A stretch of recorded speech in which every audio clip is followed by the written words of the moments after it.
And we're live. Okay, great. Welcome, Julianne from Adored Beast. Thank you so much for joining our Real Dog show today.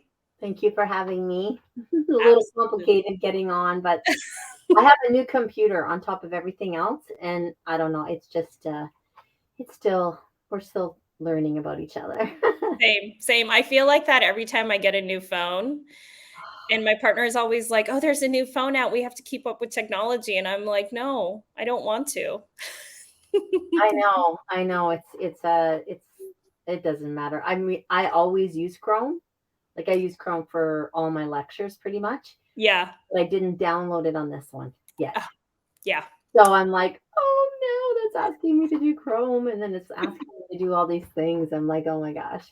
No worries. We'll get there. Well, it's been a while since we've gone live, let alone on a Monday afternoon. But Julianne is located in Canada, so we had to find the right time that worked for everyone in our audience. But if you guys are new to our lives, I'll just introduce myself as people start trickling in. My name's Ruby. I am the founder of Real Dog Box. We are a small batch air dried treat and chew manufacturer here in San Diego, California. We make all of our own food, and our mission is to help dog owners feed real food.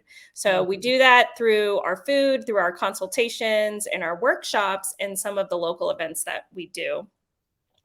I had the pleasure of listening in on one of Julianne's talks at the spa event, which was in Tustin, California.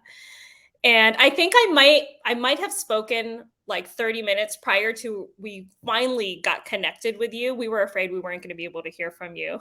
Yeah, I know. So was I. I was like, oh no. But we made it work. For all of our new viewers here, we're going to be chatting with Julianne from the Adored Beast Apothecary for about 30 minutes or so, and then we'll open up the floor for questions. You guys have a lot of different products, and I was just perusing your website today. I connected with Rita Hogan, who's a canine herbalist. She's amazing. And anytime I can't get some of the custom tinctures that she puts together, she always sends me to your site. So I was looking at that the other day, and then I thought, why not bring Julianne on to talk about a healthy gut and probiotics? Because that seems to be a really, really hot topic these days. Yeah. And for good reason. A lot of people want to do things differently and want to learn. Yeah. And we do mention some of your products in our dog food nutrition course that we just released. And I was hoping that you could sort of tell us about that. And it already looks like the questions are coming in. So don't worry, guys. We're going to chat for about 30 minutes and then open up the floor for a Q&A. And if you got to go, drop your question. Don't worry. We're going to repost this later to both Facebook and YouTube. So before we dive in, tell us your story. Oh boy, that'll be 30 minutes in itself. Well, I grew up on a rescue, and I grew up very holistically. My mother was very much into holistic medicine. We had herbalists and naturopaths all our lives, predominantly. And then when I started going to school, I really kind of jumped ship. That's why I have so much compassion, I would say, for conventional vets, because I realize, when you're at school, what you go through, what you have to understand, all the hard work that they have to do, to kind of challenge that with everything holistic. It's difficult. So I was kind of not being very conscientious at my mom and my grandma's farm, and we didn't vaccinate anything. They all had real food. Nobody had dog food. The whole thing. And then I started doing all of that. And my grandma, my mom sat me down one day and said, this is your passion. This is what you should be doing. But since you've been doing it, everything's getting sick. Like, we've never had to have the vet here. Now the vets are coming to come, blah, blah, blah, blah. I mean, unless, there was an accident, something had to be stitched or something like that. So anyways, I still didn't, like, you guys don't know anything. I know everything, So, and then about 4 years later, my dog, who was 4 years old, got cancer. And I panicked and went to my mom. And I'm like, I don't know what to do. And she said, yes, you do. Call Virginia. So I called our herbalist, and I also took him to see a board certified surgeon, and it was going to be a really complicated procedure. Uh, we had to like resect part of his bowel because that's where the tumor was, and blah blah blah. He had a very guarded prognosis, but he was 4 years old, so I decided to do it. But before I did, we couldn't get in for about 16 days. There was a wait list. Mhm. And in that time, Virginia had made like anal suppositories, and we had him on all this stuff, and we changed his food, and we did all of these crazy things, and crazy, kind of crazy because it was the polar opposite of what I had been doing for 8 years. And when I took him there, I got a hotel, and they called me that night, and I was like, oh my God, he died. Like, that's all I could think about because, and he said, I don't know, because I was going to be there for about 5 days for him to recover. And he said, I don't know what you're doing, but just keep doing it because it went from the size of a very small lemon to the size of a very small grape. And it was completely encapsulated, and we didn't have to resect anything. So once he recovered, it just changed my whole thought process of what I was doing. And I went to Spain to visit a girlfriend, and I didn't want to do anything with animals anymore. I was so discouraged and heartbroken about what I was seeing that uh, I was like, okay, I'm going to do something with people. I'm going to either be a naturopath or an herbalist or chiropractor, a, whatever. So I went to Spain, and I got sick in Spain, and I went to the hospital, and they treated me homeopathically. So I was so worried because what was happening is I would get this sort of stress induced, really bad hemorrhagic colitis, and I would be sick for a really long time. I was backpacking in 3 days. Usually it would be Wow. like 2.5 weeks that I'd be sick. It just came from like massive stress. And I just was like, I have to do this. I have to learn it. I don't know what it is. And I thought I was going to do people. Mhm. So when I got back, I tried to find a place to go. The only place was England, and I didn't want to quarantine my animals. So I actually, one of the profs reached out to me and said they're starting a school at UBC in Vancouver, and I Mhm. live in Toronto. And so I flew out, and anyways, make a long story short, I did 4 years of human homeopathic medicine. And then 3 days into it, I was driving everyone crazy, putting it into animals, going, we should be doing this, and we should be doing that, and this would be good for that. And so then I went to England for 4 years with the British homeopathic veterinary surgeons. And then I opened the first licensed holistic veterinary hospital in Canada. Amazing. Just started, and this is where gut health and I've been like, gut health is sort of I'm not going to call it a fad because it's not a fad, but it's almost semi getting there in my opinion. Because when I was talking about gut health 25 years ago, people thought I flew in on a broom.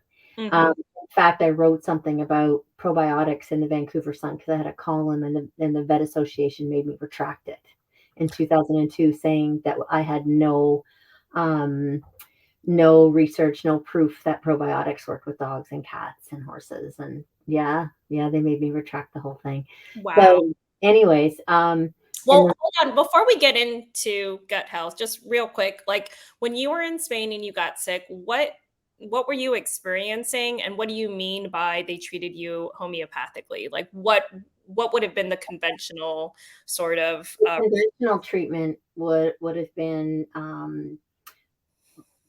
I mean, I never did do steroids. They often wanted me to do steroids. I mean, hemorrhagic, like explosive, bloody diarrhea, mm, and like super weak, and like so much blood, like you could hardly. So they put me on fluids, and they would give me um, antibiotics, and they would give me different kinds of sort of anticoagulants and stuff because it was quite bad. mhm. So, and I would be sick for quite some time. It only happened like 3 times in my life, and I think if I because Broody was okay, everything just sort of relaxed. Mhm. And I just got it when I was there. So homeopathy is a modality of medicine that is like likes cures likes. So you give a small amount of a substance that would actually create the same symptoms in a healthy body. Mhm. And it's a really, really, it's the fastest growing medical modality right now in the world. So it's old, I very know, old. isn't it crazy that it took so long for us In to catch up? 1927, we had as many homeopathic courses in med school as we did conventional. And then I think it was 1938. Don't quote me. I'm terrible with dates. The conventional sort of physicians and surgeons association took over and or was formed, and then when that happened, it was completely Sure. petered out and filtered out. Yeah, it So was like retract this article from the newspaper because we don't want anyone to know about this. yeah, yeah, yeah. So it's a for me it was my primary modality at my hospital, and we used Western medicine as an adjunct, meaning like, if an animal was on it already, or we had to do a combination of the two for an emergency or something like that. But it was our primary modality, and then diet and nutraceuticals and herbs and probiotics and things like that were sort of supportive medicine with the homeopathy. But homeopathy was sort of our go-to modality, Mhm. and it was amazing. Like when I left that clinic, it was the largest independent veterinary hospital in all of BC, and I had 4 clinics at one time, and then I did a 4-year postgraduate holistic veterinary medical program. Like I taught it along with Mhm. Dr. Sue Armstrong in England. So what started happening, because in 1997 my vet clinic was selling raw food in 1997, and it was because I was teaching people. And people, honestly, when I would say to start making their animals raw food, they thought I was insane, like absolutely insane. So I worked with a woman that had a cooked food product, and I helped her design a raw food product. So we recommended raw food, and so what would happen often, and this is how I really got into gut health and to microbiology, which I've been researching for a very, very long time. I would have to think about what kind of homeopathic remedy I'd want to give. I would Mhm. take the case, and Dr. Dave Roosh, who worked with me, the two of us would take the case, and then I would decide on what homeopathic remedy I would want to give, but it would usually take a couple days to figure out. So in the meantime, we would start them on a food change, and more often than not, they would get a little bit of a digestive upset. You know, it Sure. was we're dealing with a lot of really sick animals. So when that would happen, then I would make them up combinations of stuff like slippery elm and marshmallow root and dimethylglycine and probiotics and prebiotics and the whole, and then their gut would get better. But then what would actually get better are all of their chronic diseases, because Mhm. I worked with more than 35,000 animals in my career, and the majority of them for the first, I would say, 7 years were animals with really, really bad conditions, like Mhm. coming to me saying, if you can't help me, we're going to have to put them to sleep, or if you can't help me, we can't afford it anymore, or severe skin disease, you know, severe infections that were antibiotic resistant by the time I saw them. Even a bone infection once that was antibiotic resistant. It's when they were gonna actually take this dog's leg off. So, and then tons of cancer, tons and tons of cancer, and chronic feline upper respiratory and leukemia and feline AIDS and the whole 9 yards, right? So I saw the whole gamut. And then what I started noticing is that when I worked on their gut, their chronic disease started to get better. Mhm. So the combination of the food and their gut and homeopathic remedies to support them in really like serious situations. So I started making all of this stuff, right? And then I would get my I had a very big hospital, and I would get my technicians and assistants and stuff to make them for me.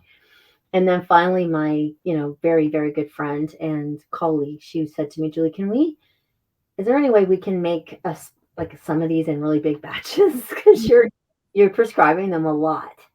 And I said, yeah, yeah, yeah, yeah. So fast forward, 20 years, I decided to leave Vancouver once I had 4 clinics, and I was getting burnt out. And I had graduated all these vets that I felt super confident with them taking over my cases. Mhm. And I moved out to Nova Scotia with all my animals and decided to, um, my focus was to, like I said, I treated close to 35,000 animals. So I thought, if I can do that, I did have people come from Sweden and all over the States and things like that to see me. But I thought, if I can do that in a clinic, how many animals can I help in the world if we really focus? So I met a really amazing my business partner, Dion Albert, and we started putting together the formulas and branding it and getting it out there. And I started lecturing, and the rest is history, really. Yeah, I love that. So how long have you had Adored Beast available all over the For world? 6 years. 6 years. 6 years, yeah. And the formulas, like I said, the majority of the formulas, like we're coming out a lot with a lot of new ones. The ones that we come out with have never probably had less research though that we've done. We do a lot of our own research. We invest a lot of our money back into research. Mhm. So uh, the majority of the formulas have been worked with for at least 15 years at my Mhm. vet. And then the new ones, we work like I have a big rescue farm, so we use a lot. We trial the products here first with Mhm. things, and like I said, do we do a lot of research. I'm working with Dalhousie University and things like that, so I'm a bit of a science nerd, and yeah. Yeah. No, I love that. Thank you so much for sharing that story. It's unfortunate that a lot of people that I connect with, we started 7 years ago. And initially we got into making food because we're huge proponents of a fresh food diet. We thought we were going to do a raw dog food subscription Mm, company. And really, the impetus for us was our dog also getting cancer. And mm. a lot of people will be like, "Oh, this is fear mongering. Not every dog gets cancer," and it's like it's actually a One, lot. Common. two, Yeah, I love exactly. dogs. And so here we are after already experiencing how terrible that was, just trying to get everybody to make different decisions so that they don't have to experience it, hopefully with a better diet. It sounds like you've always been a fresh food advocate, an advocate for raw diets for both cats and dogs. Yes. And fresh food for horses too. Like I don't subscribe to pelleted food for horses or, you know, highly processed food for horses either. So, yeah, it's nothing that was like this big light bulb because that's what I was raised on. And we Mhm. had big dogs on our farm, like mostly collie crosses, collie German Shepherd crosses, and those dogs lived like I was really little, like growing up with them, but those dogs lived till they were 17, 18 years old. And they were really big dogs. And by the time they died, they were usually blind and could hardly walk and things like that. But Sure. they were still they were still vital. And cats the same thing, easily into their mid to late 20s. And unfortunate accidents usually because they are out hunting when they're, deaf or whatever, and they would get either run over or they would go missing or something. Like the one hand, there was sometimes like the ending was intense, right? Because Mhm. they got so old, but their life they had the most amazing life. They Right. weren't riddled with chronic disease and chronically itching, and like the list just goes on and on and on, right? And I think that one of the big reasons, like one of the first products we produced, or the first product we produced, was something called leaky gut protocol. Mhm. And the reason that I did that was because the number one disease for death in dogs is cancer, but the one number one reason for elective euthanasia is skin disease, Mhm. because people can't handle it, they can't afford it anymore. Their dogs smell so bad, and people don't want to be around them. It's just heartbreaking for Yeah, me. and You know, I don't know what the statistics are, but I would go so far to say that a lot of dogs end up getting rehomed because the owners huge. don't know how to deal with skin allergies. And I had a live with Dr. Connor Brady not too long ago, and we went over how gut health can affect behavior, the imbalance in the gut. 100%. I mean, the gut brain axis is one of the very first quantified research projects in gut health. It was with children with autism and Mhm. ADHD and things like that. And it was proven that the gut health was directly involved with their brain. Yeah. So 100%, we would get lots of aggressive cases and had gone through really excellent trainers, really excellent. Mhm.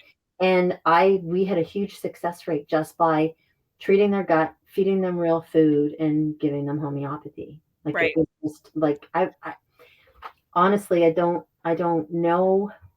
I think maybe a couple they did rehome them, and I think it was just because there was an obstacle to cure within the family. Mhm. But it's a every single solitary thing in our bodies is orchestrated by our gut, right? Right. So our Right. organs, our brain, our digestive system. Even I often say to people, like, you could feed the best food in the world.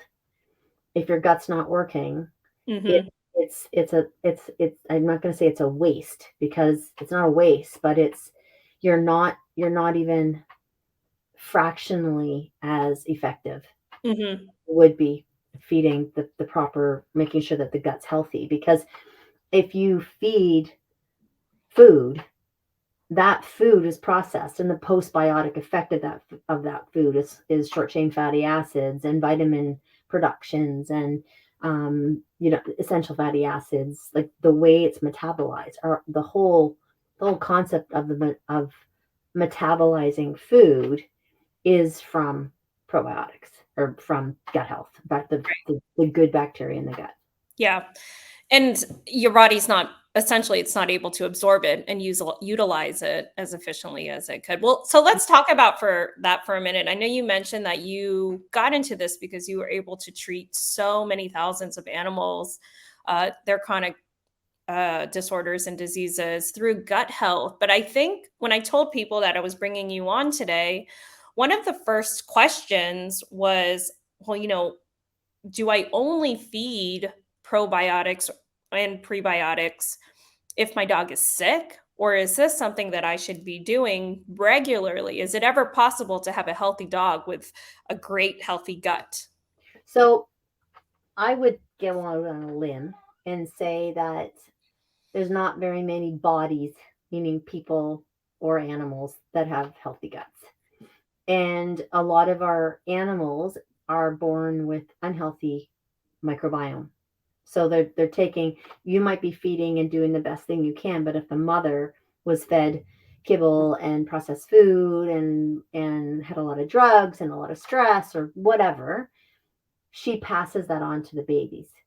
So they can be born with a really unhealthy gut.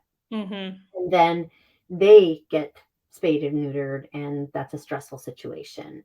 And then they get antibiotics, and then it gets just this sort of vicious circle. Now there's gut health, and then there's gut trauma too, right? So leaky gut or gut trauma. Um, I'm not saying that every single animal has leaky gut or every single animal has gut trauma, but chances are if the mother or the dog or the kitten or the foal um, had a course of antibiotics or a course of NSAIDs or a traumatizing experience in their life, the gut gets damaged very early on, but it takes years for you to notice it. Mhm. Years, because it just, until it's almost like the dam breaks, because they're young and they're vital and they're, full of, Resilient. and they're eating and they're, they just need a little tiny bit of nutrition and they look like they're thriving. And then all of a sudden they're 3 and 4 years old and they have raging skin disease.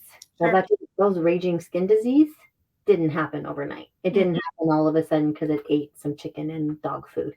That skin disease has been brewing on a gut level for a long time. And then, even allergies, all like everything, sensitivities, food reactivities, whatever you want to call it. So it's a big one. Yeah, and I think that's probably what even in our nutrition consultations, what the 2 things that we hear the most are chronic diarrhea and itchy skin, may or may not be yeast related. Do Mhm. you have a go-to product that you carry that it probably is, like, the one that you recommend most of the time? No. um, and the reason is because I'm not someone like everything fits for every animal. Mhm. I've worked with so many animals that one dog's skin disease, it may, like you said, it may have yeast, it may have a leaky gut, it may just have a really poor microbiome, it may have an accumulation of a pathogenic bacteria, it may not be producing enough enzymes, there's a million different things. So Mhm.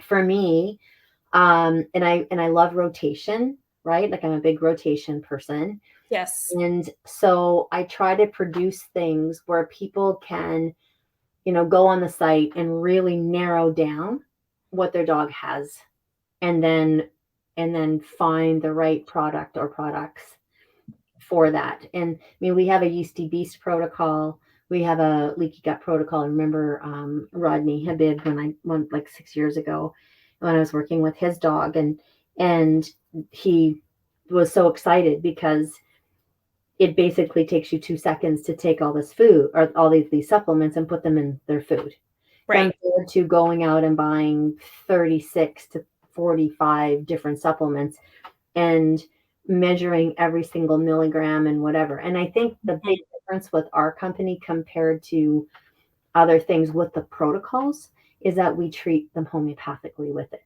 So there's always, in the protocols, there's a homeopathic remedy that helps to reduce the itching, calm them down. We always deal with the liver because the liver is affected when anything like that, any chronic inflammatory response, the liver is highly affected. And then usually they're on drugs that really make the liver not so happy. So Right. they're really thought out, and they're packaged in a way that you can, if saying that, I would say that anyone with anything going on with their dog, or even if they're suspecting it, they're fine now, but they know that they were on 2 courses of antibiotics for an ear infection when they were 6 months in a year or something like that. I would do the leaky gut protocol. And just because there's nothing in it that's going to hurt if your Mhm. dog doesn't have gut trauma. Yeah. And it's a good starting place. It's a really good starting place. Good to know. No, I see the comments coming in, and someone that just mentioned a question about leaky gut protocol. Before we get to those, oh my gosh, you're right. It's already been 30 I minutes. know, I know. So I'm just trying to, and the other, I'm just trying to find comments. So here we go. There we Yeah. go. Okay. I'll bring them up in a second. What I want to ask you about, so something that I have been recommending for years is the larch arabinogalactin. Yeah. Good Um, for you. before I I'm not that familiar with your product, but as soon as I got it, I noticed that was in there, and I love that it includes both pre and probiotics. Something that I talked about last night in my stories was an unpopular opinion of using probiotics from other species, like from a goat or cow, and how that may not be in the long term as easy for a dog to maintain that healthy gut flora if it's coming from a different animal. What are your thoughts on that? Well, we launched the very first species-oriented probiotic in the world, right? So Phytos flora, there wasn't one till we did it. So when you talk about species And specific, did you do that because you have had the same thought? no, you want to know the real honest truth? I was Yes. lecturing at a vet university, and I was lecturing about gut health, and this very, very, very smart, just graduated vet said to me, I subscribe to everything that you said. My mother's been talking about gut health with me ever since I was a little girl. But is it true that we use human or non-species probiotics with all of our companion animals? And I said, yes, it is. And she said, why? Like, why wouldn't it make more sense? And I'm like, because no one's done it, right? Hmm. No one's done it. And it's expensive. It's really, really expensive to do research, like really, really good, proper research. And so I remember driving home and going, there goes my new tires, there goes my new there goes everything. And I approached a man that I knew was doing species oriented starting. Well, someone told me that he had a probiotic company, he was a microbiologist and blah blah blah. So I reached out to him, and they were just starting it. So Hmm. I really worked closely with them for a really long time, and came out with Phytos Flora, which is the first canine one. Then we came out with Felix Flora, which is no. Then we came out with the equine flora, the equine gut soothe, which is for horses, species oriented for horses. Then we came out with one for cats, and now we just launched a wolf one. So Oh, I did not see that. it's the very first. And when we talk about prebiotics, I won't use sugar-based prebiotics, meaning I won't use fructose. I won't use prebiotics that the majority of probiotic companies use. Hmm. Not because what I just feel like it doesn't. We're doing species, appropriate diets. We're trying to get things into these animals that they would naturally be consuming, eating, acting, playing, being. And the interesting thing for me all the time was like, why are we using, like, where would a dog be getting this sugar? You Sure, know? sure. Like, And just so to be clear for our audience, a prebiotic is what feeds the probiotic, the good bacteria. I know a lot of people are not sure what the difference is. and like we have a thing called the trifecta effect, which means that now we're even looking at postbiotics, and you Mhm, can't get the postbiotic effect without the correct, and that's really important, the correct pre and probiotic combination. So the reason that I only would use larch, which is what I've always used, I've never used anything but larch, is because I was like, okay, this was 20 years ago. It's like, how would they be getting their prebiotics in the wild? Well, they would be usually eating it from their prey, from the gut of their prey. right. And everything, pretty much everything eats bark, right? Mhm, Made from bark. So to me, it made the most sense that they would be, birds, raccoons, rabbits, rats, deer, they all eat bark from trees. So I started using larch a long, long, long time ago, and now we've just our wolf one that we just came out with now has the first ever prebiotic, which is that anyone's ever used, and that was turkey tail.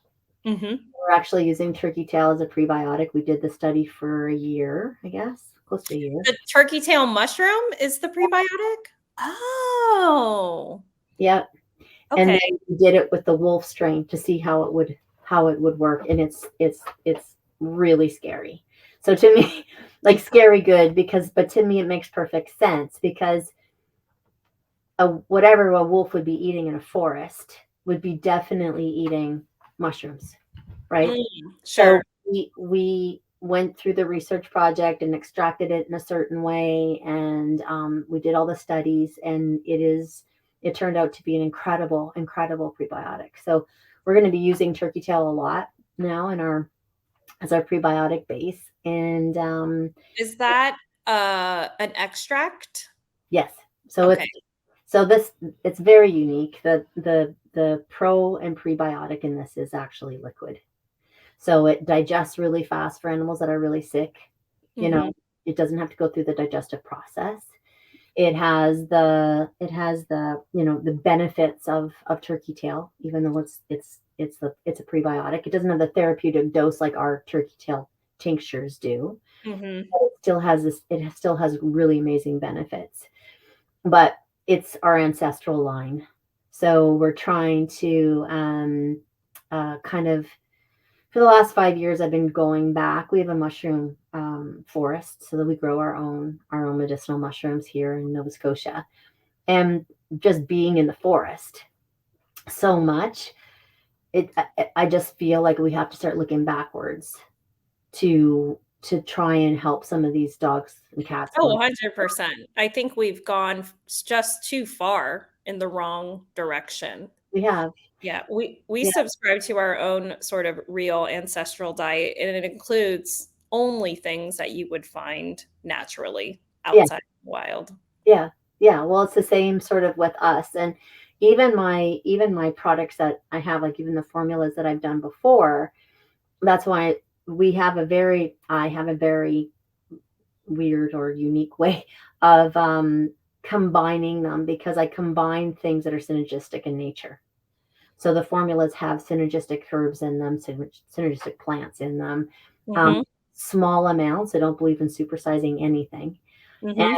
and because that's not what we would be doing, right? We wouldn't be going out and eating 600 pounds of fish and, you know, 200 pounds a week of turkey tail, and like it I try and make it more the same thing, more where the body can handle it. It doesn't detox from it.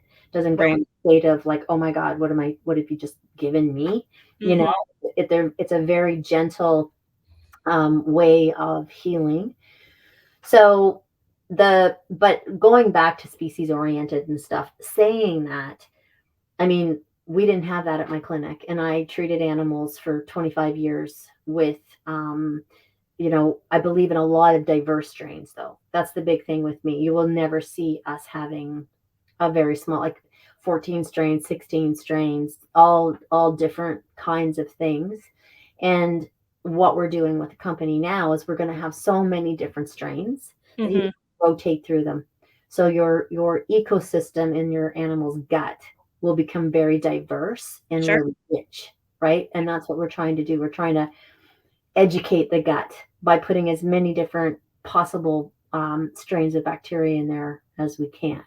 Yeah, I have gotten that call so many times from a customer who says, "Well, I took my dog to the vet, and the vet said that I was doing everything wrong by feeding all different things, that my dog just needs to eat the same thing every day for the rest of their life, and you're messing them up." And I'm like, that's just not, you know, Mm, it doesn't make any sense. Okay, so we've got a bunch of okay. questions here, but I need to reserve my one last question. It's the nerdy part of me that has been wondering this for a long time. So, let me see if I can phrase this efficiently. How do you measure the efficacy of the pro and prebiotics? And I guess what I'm really asking is, because this is in its dried form, Yeah. how do you ensure that the cultures um are alive, or I don't what is the word that I'm You looking for? know, maintain their viability. Yep, Yes. yep, for sure. Um, the some of our strains are all freeze dried. The majority of them are freeze dried, so they don't become activated until they hit the gut. Okay. Right? So that's one way. The next way is that it's so interesting because we always do like shelf stable tests. tests, like random shelf stable tests constantly. And more times than not, it goes up. It actually goes up when it comes to viability. And for a while, I was like, how does that happen? And I guess it's because we're testing them as a formula, right? So they You mean oh, because they're all mixed together. Yeah, so we're Okay. testing them, and they have food, but they're not, the biggest thing is that they're freeze dried so that they don't lose their viability. I mean, 5 years or something, yeah, for sure. So we have a shelf stable life of 2 years on our product, Mhm. and we randomly do tests all the time, third party testing, everything. But what is very important about what you just said is that no one has done the tests but us initially. I mean, there could be some people doing it now, but I always wondered, and that's why I always used crazy amounts of colony forming units. I would put like 30 billion colony forming units in every, initially when we first came out, and the majority of stuff out there was like, 10 million, things like that. And that was because I was scared that they wouldn't survive the acidity rate of a dog's gut or a Right. cat or a horse, right? So I would make sure that I gave more than they needed and to be sure that that viability was there. And because it had lots of prebiotics and because it had um, all different strains, I wasn't worrying about, I call it being overcultured, because I do believe that we are on that slippery slope of giving our animals too many probiotics Mhm. with everything that's like kefir and all the different, like everything fermented, and then tons of probiotics and then not enough prebiotics, and the average dog food doesn't have enough fiber, right? So if we are feeding these animals all of this bacteria and all of these probiotics, and we don't have enough food in there, the native bacteria starves. And when the Mhm. native bacteria, which is what they're born with, and when the native bacteria starves, it can actually cause leaky gut by ingesting the gut lining because it needs to eat And something. right, Yeah. right. But what we did, one of the first things that just blew me away was we did the study in vitro and in vivo to make sure that the species oriented probiotics stayed viable in the exact acidity of a dog, a cat, and a horse's gut. That's amazing.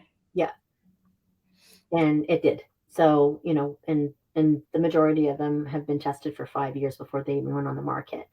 So and we've done like we've done immune modulation studies to show that our postbiotic supports the immune system by, that's another big one. I know I'm going on, but I just try so hard to educate people, because when you step back, and why I was so excited doing this research is because I deal every day with people now and in my clinic with chronic disease and autoimmune diseases of every shape and form.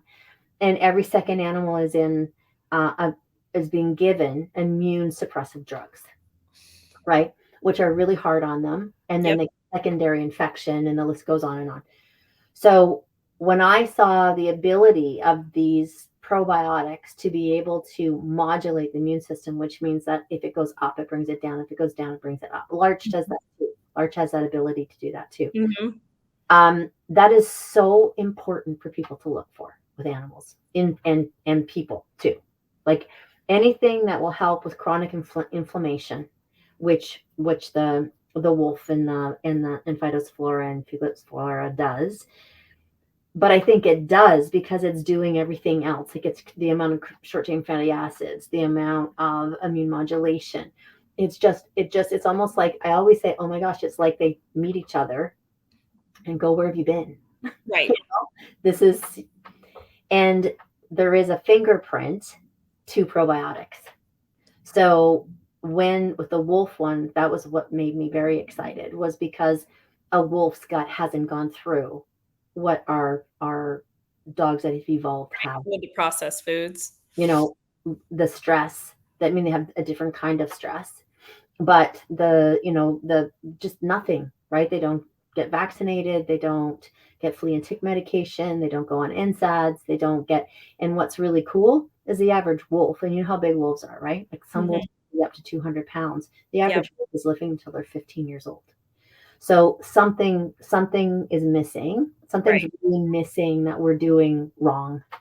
We're just doing it wrong. So when we looked at the wolf strain, it's one of the oldest groups of wolves in Alberta, and the the fingerprint remains viable, right? So they're resilient, they're strong, they're powerful. They haven't had the effect of urbanization and evolution affecting them. Mhm. Yeah, I was pretty excited. It was one of my most exciting launches, I think. Yeah, no, that's awesome. I hadn't even realized that you guys had dropped that.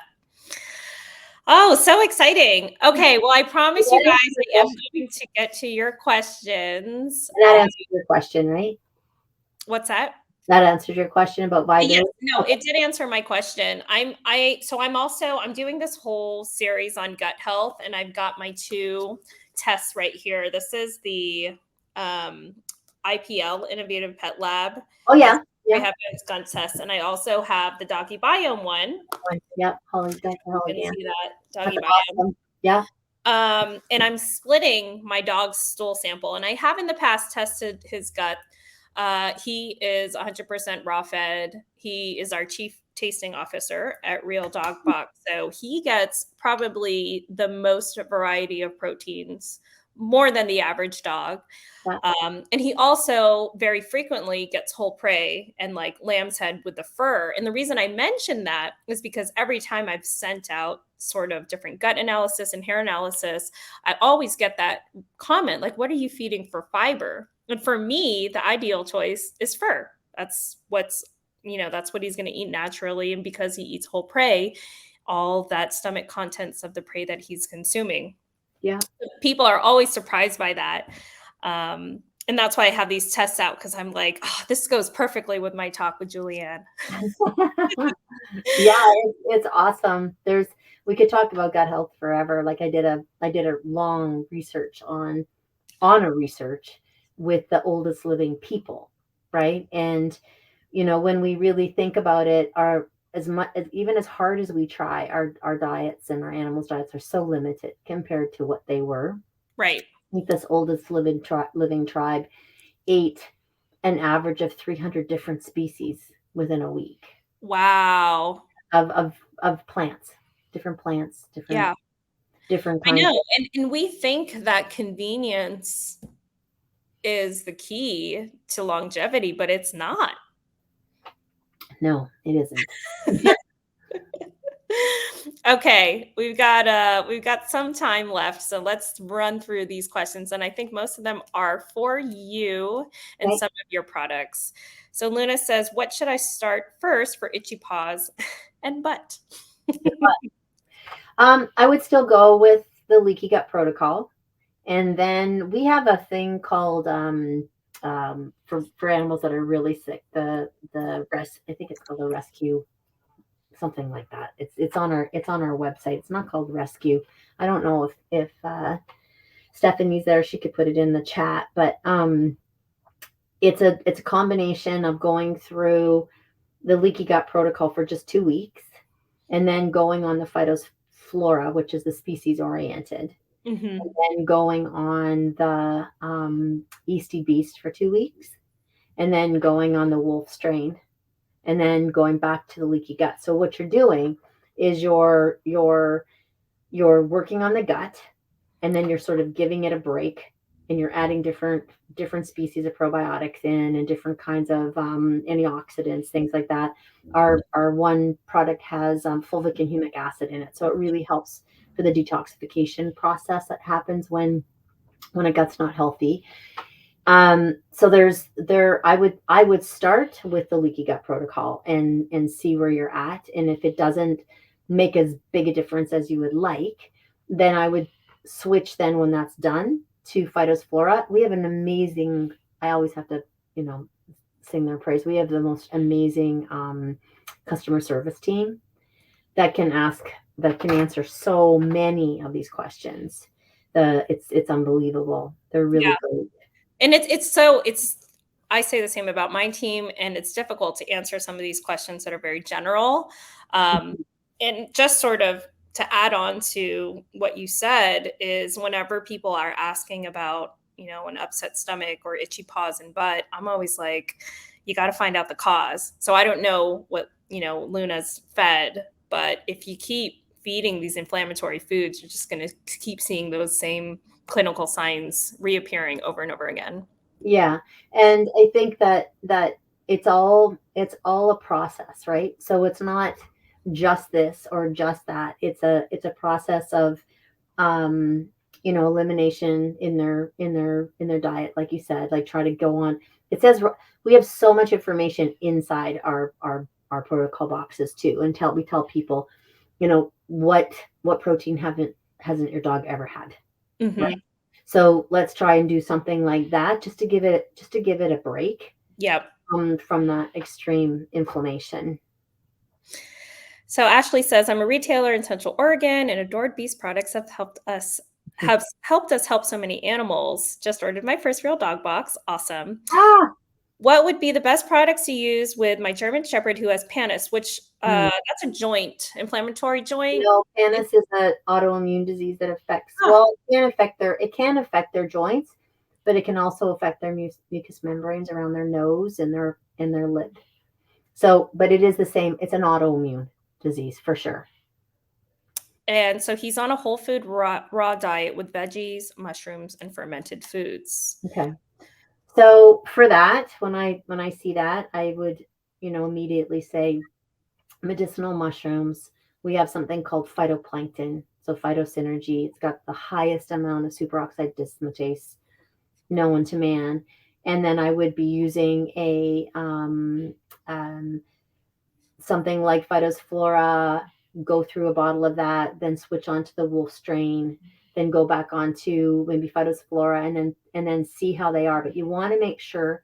The nice thing about the turkey tail tincture, right, is that it's when you're feeding that and you're feeding the phytosynergy, you're really giving them like massive amounts of support when it comes to the immune system. Hmm. You're not stimulating it. So that's something that's very important for everyone to hear, is that we don't anything like pannus, anything like any autoimmune disease, allergies, you don't want to increase their immune system because it's already too high. It's already on high alert, and that's why it's killing passive antigens and saving chicken protein as an allergy and or a reactivity and things like that. So you want to make sure that you're choosing products that have immune modulation and anti-inflammatory properties. So with the turkey tail tincture, it does that, and then with phytosynergy, it's incredible. So I would start phytosynergy, turkey tail tincture, and probably phytosflora. Awesome. Awesome recommendation. I just wanted to pull this up because this person jumped in and out really quick. You studied in India as well? I did. Was like probably the biggest, scariest, emotional time of my life, but Really? yeah, it working in India and studying in India gave me the confidence to jump in and do cases that 90% of the homeopaths out there are scared to do.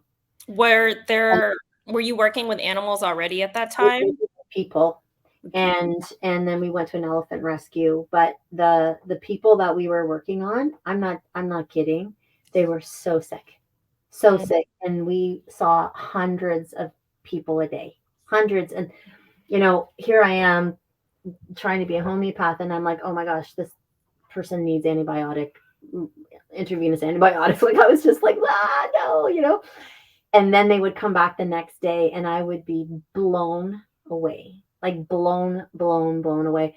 I think Dr. Rajan Sankaran is who I went to actually train with in school, and I think in his practice or his clinic, I mean, some of these, like Dr. Banerjee, like some of these Indian homeopaths, they see hundreds of patients a day.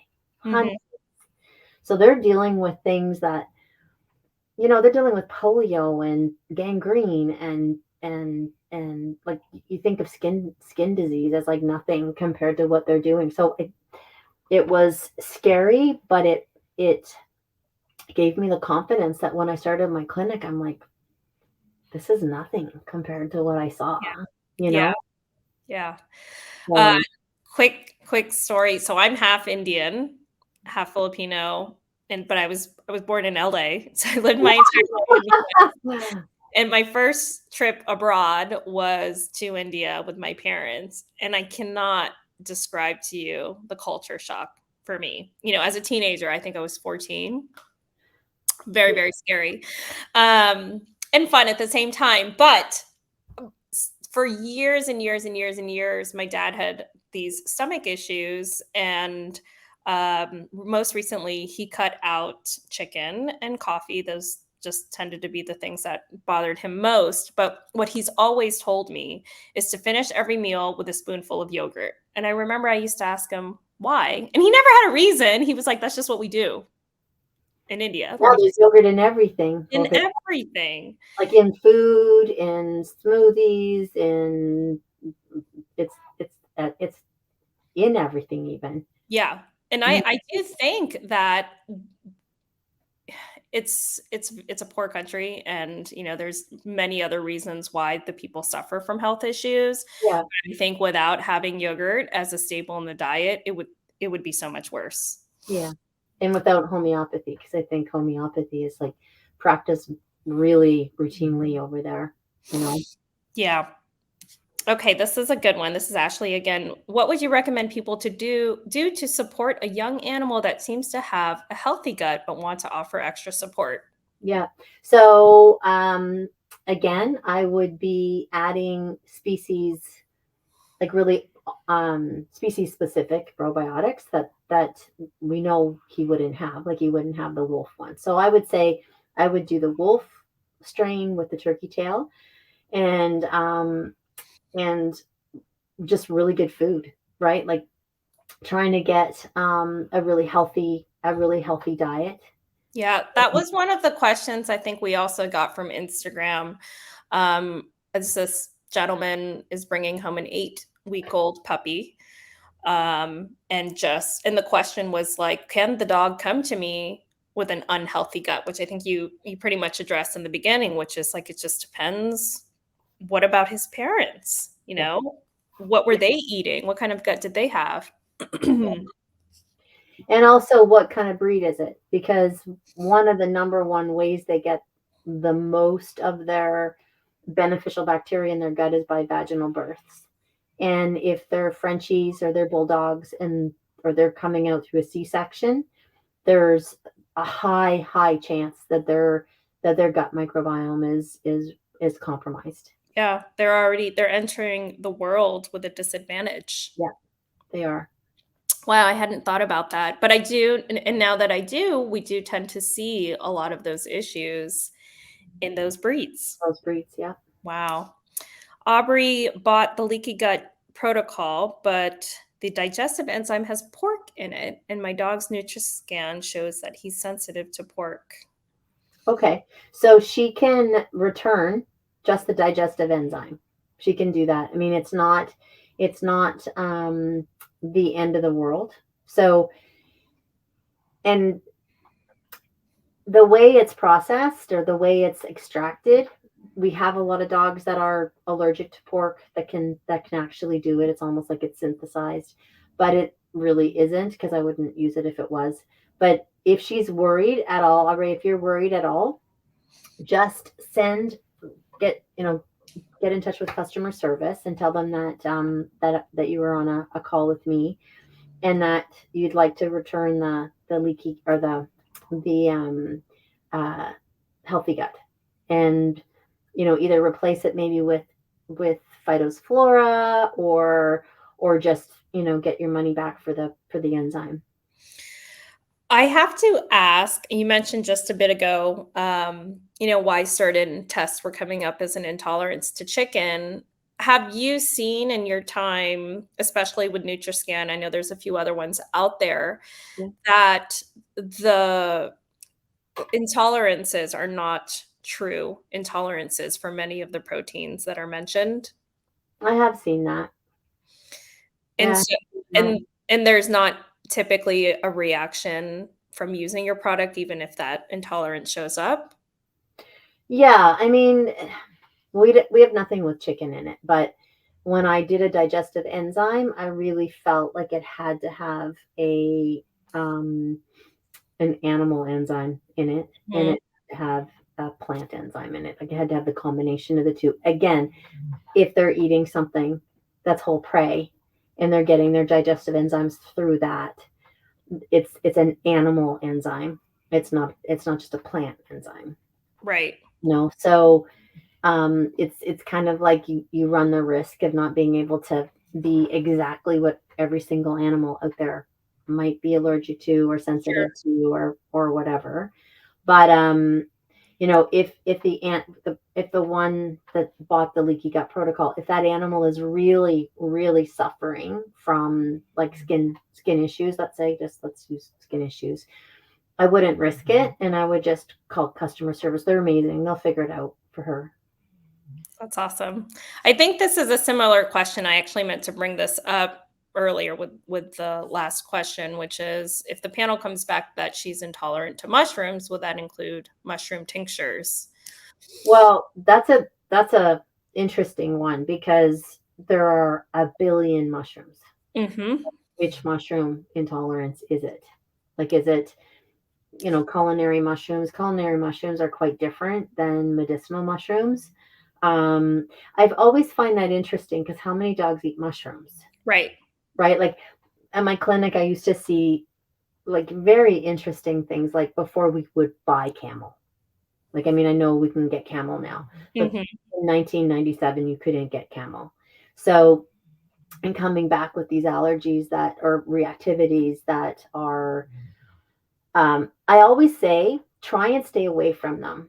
But the thing is if that gut is leaking and you're not, the dog is not, or the cat is not intolerant of beef, if it slips through into that bloodstream long enough, it will become. It will And develop an intolerance. that's why you see that constantly, right? Like it was on a novel protein and it was doing really well. Now it's allergic to the novel protein or sensitive to the novel protein. Well, that's why, because we're not dealing with the macronutrients that's slipping through the mucosal lining of the leaky junctions and going into the bloodstream. And then the body's like, holy, okay, wait a minute, you're not supposed to be in here. So I'm Right. going to create this reactivity to try and destroy you because you're an enemy, right? So that's why I'm always saying, like, it just breaks my heart because people are like, there's nothing he's not allergic to now. There's nothing that he's not allergic to now. He's allergic to everything. And I remember talking to, back in the day, like when, I looked at some blood work and through Jean Dodds with her, or not blood work, with the Nutriscan, the saliva test. And she said, I've never seen anything like this. And I said, it's leaky gut. Right? And no one really knew what leaky gut was back. Mhm. It was like I don't even know when this was, 2000 and whatever. Um, and the only reason I knew is because remember I said that my history was I grew up very natural, Mhm. and one of my very very very best friends in university was a naturopath, and she was talking about leaky gut in 1997, 1995. So I really got interested and started looking at her patients blood tests and her patients reactivity tests and her patients saliva tests and urine tests and things like that, and she was just like, this is what we see, and when we treat them for leaky gut, it just kind of goes away. you Wow. know it's impossible to remove everything that you keep becoming allergic to. Like, I know people that can't eat anything, like, and that's what she would say. It's like you get to a point where you're telling your patients, meaning people, you can't have anything. Right. You can't have spinach, you can't have tomatoes, you can't have fish, you can't have this, you can't have that, you can't have, like, you can't have soy, you can't have oats, you can't have, Mm. like, you become allergic to everything. And the same thing happens with animals, exactly the same thing. That's just crazy. I'm a big foodie, so I can't imagine ever being told that. That would be the end for me. I know. I know. I know. It, it's really sad. I don't think there's a question here, but it looks like a very kind comment for you, so I thought I would pull it up. I've had great results with your products. My dog was miserable, loud gut sounds, vomiting, diarrhea, wouldn't eat. My vet tried so many meds he didn't get better or worse. Even developed fistulas, tried gut soothe, and in 12 hours, gut noise stopped. In 24 hours, stools started forming and he started to eat. 30 days on gut soothe, and he is now normal, and even the fistulas cleared up. Still on dry food, but he can now run with the team again, sled dog. It saved his life. I love that. Aw, that's nice. Which brings me, I saw another question here somewhere. I don't know where it is. Your product can be used for dogs on a dry diet or raw diet. Is one better than the other? Are they administered differently if you're fed a different diet? Well, it's harder to put something on a dry food and mix it in, right? So, um, I mean,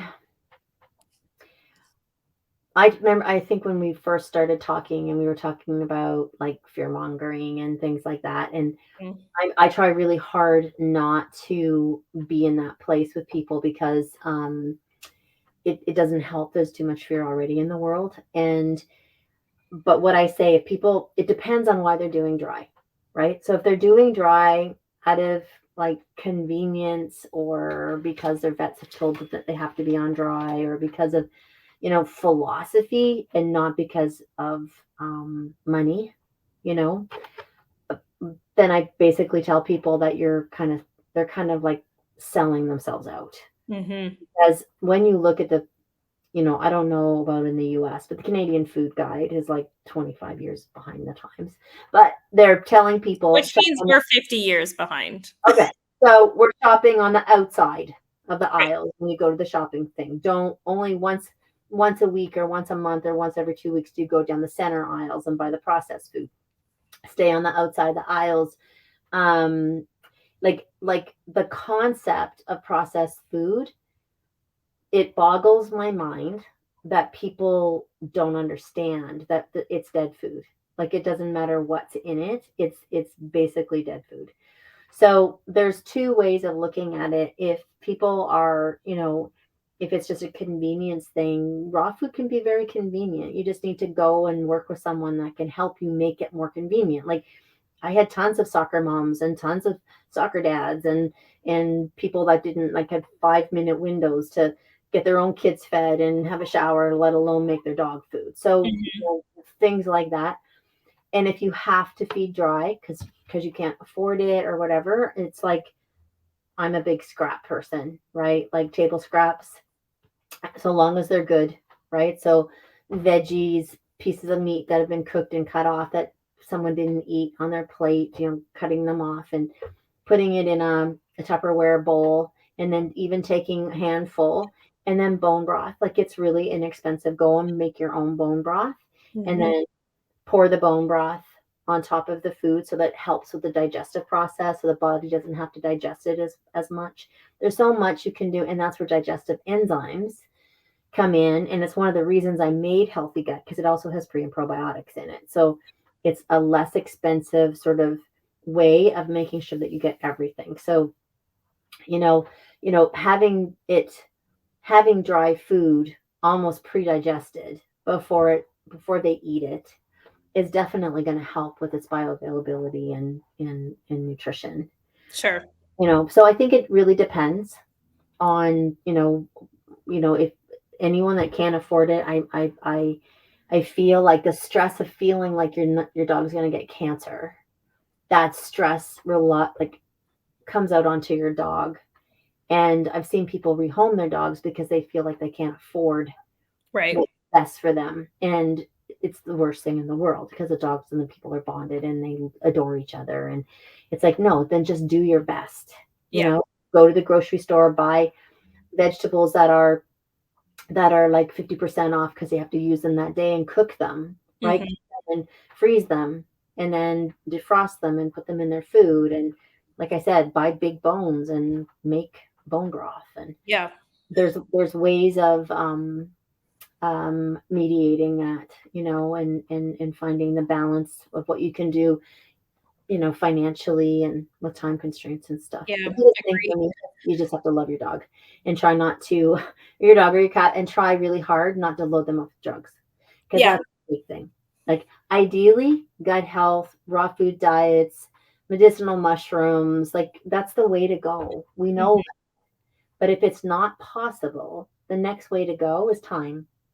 So fresh air, love, connection with their eyes. That's all been documented as anti-cancerogenic, right? Like anti-cancer, it helps to treat cancer. Yeah. For So, us as well. as with us as well. Yeah. So, if you can't afford it and you're feeling guilty, spend more time with your dog, right? Spend more time with your cat, engage with them more. There's other ways of being able to benefit them from a health perspective.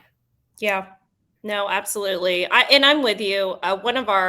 We teach workshops here locally on how to make your food at home. We teach them online also, but the other class that always fills up is the how do I make bone broth? And I'm Mm. like, this is amazing because it can be very expensive to buy pre-made, just like raw food. But I think the more we keep talking about it, I love seeing these like Instagram influencers accounts where they're doing the whole thing.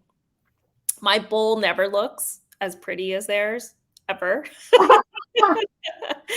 But they're making it more mainstream, which I think is awesome, which, it makes all of us feel like it's a little bit more doable.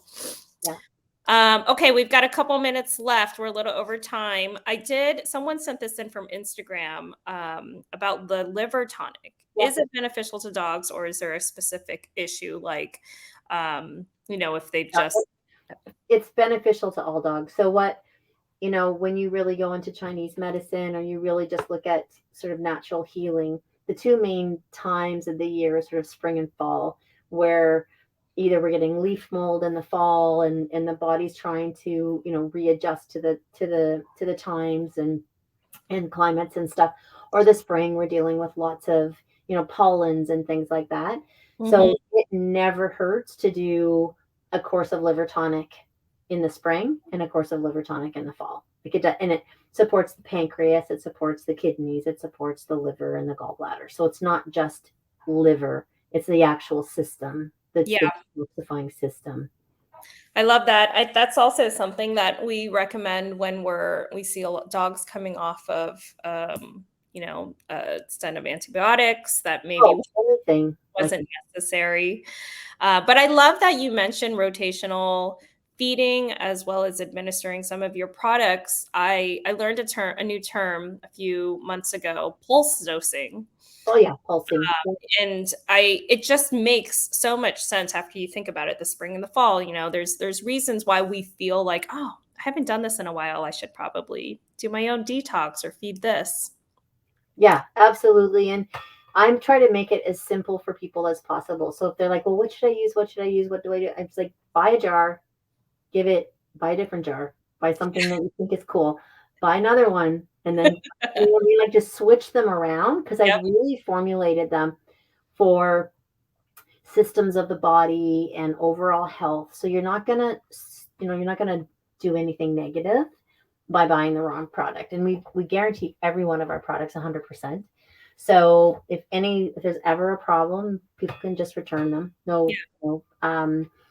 And it's really fun, because they're like, oh, okay, well, I did this and I loved it, so now I'm going to go to this. And but I kind of don't want to go off this because he's done so well. And I'm like, well, you don't have to go off. Like, they don't have to go off phytosynergy. To me, phytosynergy is a food. Hmm. It's not. It's not. It's the most dense. Um, Is it an algae made up? it's phytoplankton, so it's different than Oh, algae. it's phytoplankton. Yeah, Okay. yeah, and there are three proprietary strains that I handpicked from a company that it took me 8 years to find at my clinic, and it is, I don't know, it's magic for a lot of animals. And so for me, if people can afford it, I just look at I look at that in turkey tail kind of like, go through a bottle of phytosynergy, go through a bottle of turkey tail, go through a bottle of phytosynergy. It's just food. Do the whole round. Yeah, Yeah. agreed. Mm. Okay. We've got time for a couple more questions. Hopefully, this one's for me. Lisa asked, what treats for training suggest for a raw diet? Ours, of course. But the reason why we started Real Dog was to complement any diet. And so if you're already feeding a raw diet, it's probably because you're trying to steer clear of anything processed. We air dry our treats. Dehydrated is okay too. But I always tell people look for things with single ingredients. If you move to a raw diet, you probably don't want to use any preservatives. So keep a lookout for what any of those as well. Preservatives, fillers. Yeah. Mm-hmm. Candy says, my cat has had environmental allergies and has had a bad flare up. I recently put her on Felix's Flora and Krill. Any other products you would recommend for a cat? Phytosynergy and turkey tail for really bad allergies. We also have a feline gut soothe, or not a feline leaky gut protocol. So that can be really helpful. But just make sure that again, I have tons of cats, and I have a lot of cats that can't eat fish. I have a lot of cats that are sensitive to fish oil, Mm-hmm. krill, anything real seafood. But Mm-hmm. they eat. We have something called potency, which has got as much DHA and EPA as fish oil, if not a little bit more. And it's actually got more than krill. And it doesn't seem to affect them in the same way. So all my kitties that get like itchy mouths and things like that, because they're all Mm-hmm. rescues, they get itchy mouths, and if they're on real seafood ones, they don't tolerate it at all. Mm. Do you see the intolerance like in their gut, or is it other? Itching, Mm, scabs, big scabs under their chin, itching their yeah. mouths. If they've got like herpes, they'll have herpes breakouts, things like that. That sounds like the turkey tail is one of the most amazing things we can add into our pets' diets. It is. It honestly is. I have big bottles I have a rescue farm, and I have 12 rescue horses, and a couple of them have cancer and some pretty intense stuff. And they're all on it. They get it every single solitary day. So yeah, Awesome. I'm a big believer in them. But I'm really anal about mushrooms and where they come from, Mhm. and how they're grown. Where do they make your product? Our products are actually made in New Brunswick or in Montana, Mm. and with we manufacture all of our own products. And then we was time to have mushrooms, because I used medicinal mushrooms for cancer in my clinic for decades, like decades. And when I went to try and find medicinal mushrooms for our company, I couldn't find one that I would use. So I'm a big believer in where they grow, because mushrooms are brilliant. Mushrooms are one of the smartest species on the planet. And if they're grown in bags that they don't, and their education comes from dirt, it comes from what they decompose, it comes from, for me, the forest, right? Like the amount, you can't replicate a forest. You can't Right. pretend like a mushroom is going to be the same intelligence growing in a bag in a great big huge arena under lights compared to growing in a forest. So started working with Dalhousie University on a bunch of research, and decided that in order for us to be able to produce what we wanted, we had to do it ourselves. So we Yeah. built a 100-acre forest, and we are doing all kinds of research there and Wow, growing. that's awesome. Yeah, Do you take any precautions to like protect from any elements, or is it just it's open? the oh no, we have to baby them. We have to baby them. We inoculate the logs, and we make sure that but we don't water them with any kind of water other than water that's coming from their environment. And the Mm. more bacteria we can roll them around in and stick them in the dirt and the mud, and and then they get moved to shaded areas. And but it's a big it's also an environmental project, because I my goal in 2 years is to be able to show the government that forests make as much money in medicinal mushrooms as they do in pulp and paper. So, and Wow, that's awesome. yeah, I'm really passionate about that because I love wildlife. I mean, this is where we get our help. This is where we get our medicine, Right. from nature. And we have to start as a natural food supplement company. It's a massive focus for me that we're giving back as much as we're taking. Sure. So it's a struggle. I bet. It's a struggle. And I'm the best business partner in the world, because he just sits back and goes, He's like, "What are we working on next?" what are we doing next? What do we do? It's like, we can't sell Yeah. fish oil. We have to figure out another way for fish oil. So we Yeah. did that, and then we can't get these mushrooms, because we got to figure out a way. Anyway, so Yeah. No, well, fascinating conversation. I apologize. We still have a lot of people sitting here in our queue of questions, but this has just been so helpful and educational. I hope our audience found it the same. Julianne, where can we find you? What's the best I place? think I saw Stephanie a couple times in there. Oh, she did. Yep. Yeah, she's in there somewhere. So adoredbeast.com or adoredbeast.ca if you're in Canada, but adoredbeast.com if you're in the United States. And um, like I said, any of these questions that people are putting out there, just send them to customer service. Awesome. Are you coming stateside anytime soon? I hope so. Like, I really hope so, because I'm getting a little bit of cabin fever here, even though I'm surrounded by 40 animals. And I was supposed to come to the conference, and then that whole thing with coming over, and Yeah. I couldn't get over, and I could get over, and I couldn't get back, if you can imagine. So, but now with the things lifted, I think they lifted it the day of. I know. I think it was literally the next day. It was, I was like, well, I should have just.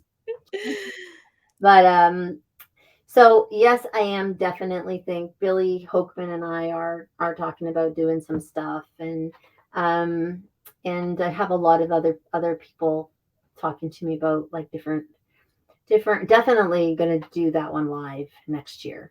This the one that you were Oh, at. good. Yeah. Yeah, well, we'll be there, and, I'm also, um, working on putting something together for the AHVMA Oh, con good for you. conference, which is gonna be here in San Diego, so That's please make awesome. time, and you can come visit our facility as well. Yes, that would be amazing. Yeah, that would be Awesome. really great. Okay, well, we will let you guys go, and, Julianne will hang out here for a second. Thank you all for joining in. You will be able to catch this replay on Facebook and also on our YouTube channel. Bye, guys. Have a great night. See you. Thank you so